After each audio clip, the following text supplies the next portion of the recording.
வணக்கம். நான் இன்றைக்கி தக்காளி பிரியாணி செய்ய போகிறேன். அது எப்படி செய்கிறேன்னு சொல்கிறேங்க.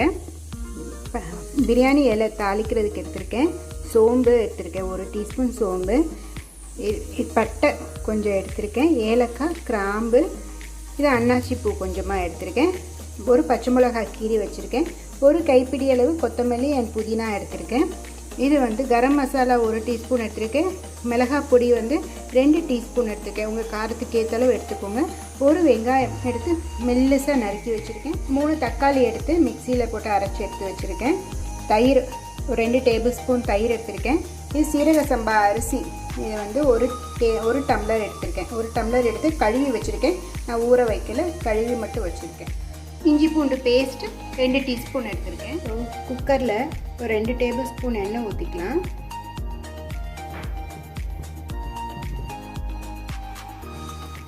எண்ணெய் காஞ்சதும் தாளிக்கு எடுத்து வச்சுருக்கோம்ல, அது போட்டுக்கலாம்.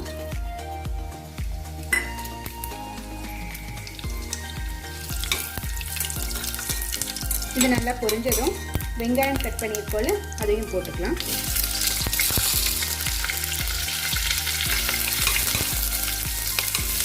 வெங்காயம் கொஞ்சம் வதங்கட்டும். வெங்காயம் சீக்கிரம் வதங்குறதுக்கு கொஞ்சம் உப்பு போட்டுக்கலாம்.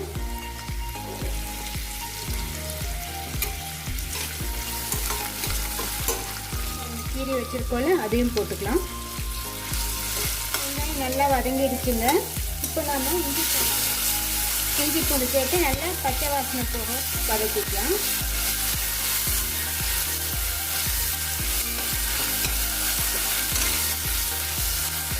இப்போ இந்த அரைச்சி வச்சு தக்காளி சேர்த்துக்கலாம்.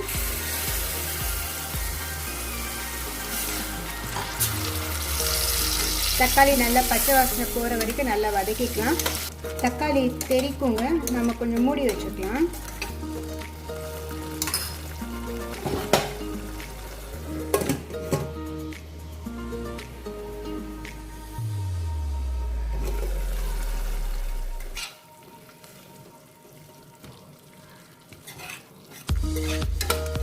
தக்காளி நல்லா வதங்கி அந்த பச்சை வாசனை எல்லாம் போயிடுச்சுங்க.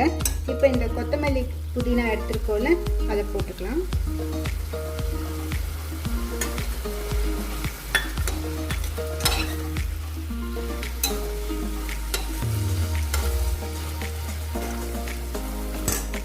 தயிர் 2 ஸ்பூன் எடுத்துருக்கோம்ல, அதையும் போட்டுக்கலாம். 2 டேபிள் ஸ்பூன்.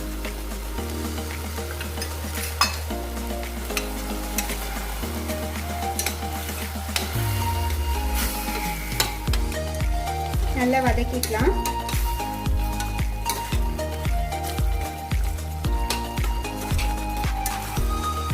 இப்போ இந்த மிளகாய் பொடியும் கரம் மசாலாவும் சேர்த்துக்கலாம்.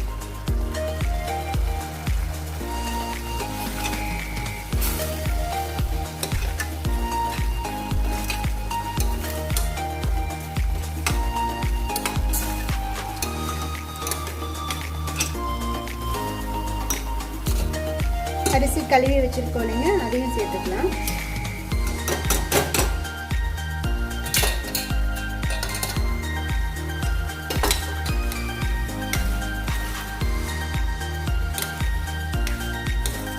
கொஞ்சம் அப்படியே இந்த எண்ணெயில் வதக்கி விட்டுக்கலாங்க.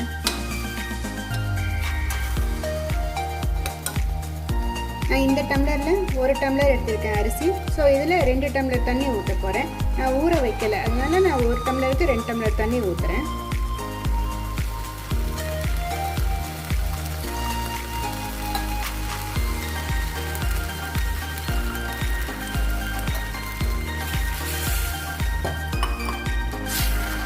நான் இன்னைக்கு சீரக சம்பா தான் எடுத்திருக்கேன். காரம் உப்பு டேஸ்ட் பண்ணிக்கோங்க. கொஞ்சம் தூக்கலாக இருக்கணும் காரம் உப்பு, அப்போ தான் சாதம் வேகிறதுக்கு சரியாக இருக்கும். கொஞ்சம் உப்பு பத்தலை, உப்பு ஆட் பண்ணிக்கிறேன்.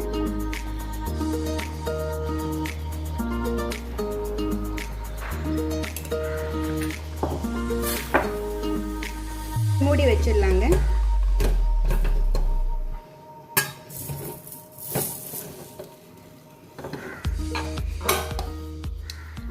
ஒரு விசில் ஹையில் ஒரு விசில் வந்ததுக்கப்புறம் நாம் சிம் பண்ணி 5 நிமிஷம் வச்சுக்கலாம்.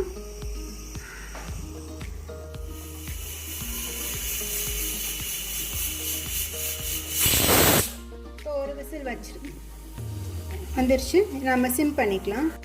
சிம்மில் 5 நிமிஷம் ஆயிடுச்சுங்க. ஆஃப் பண்ணிடுறேன். ஸ்டீம் போயிடுச்சு. நம்ம திறந்து பார்த்துடலாம் எப்படி இருக்குன்ட்டு.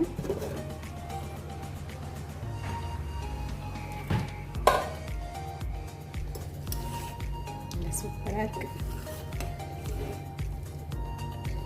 நல்லா சூடாக சாப்பிட்டா ரொம்ப நல்லா இருக்குங்க.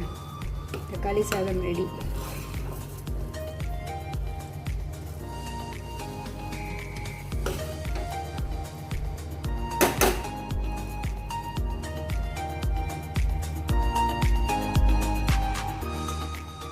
இதுக்கு வெறும் பச்சடி மட்டும் சைட் டிஷ்ஷாக போடுங்க.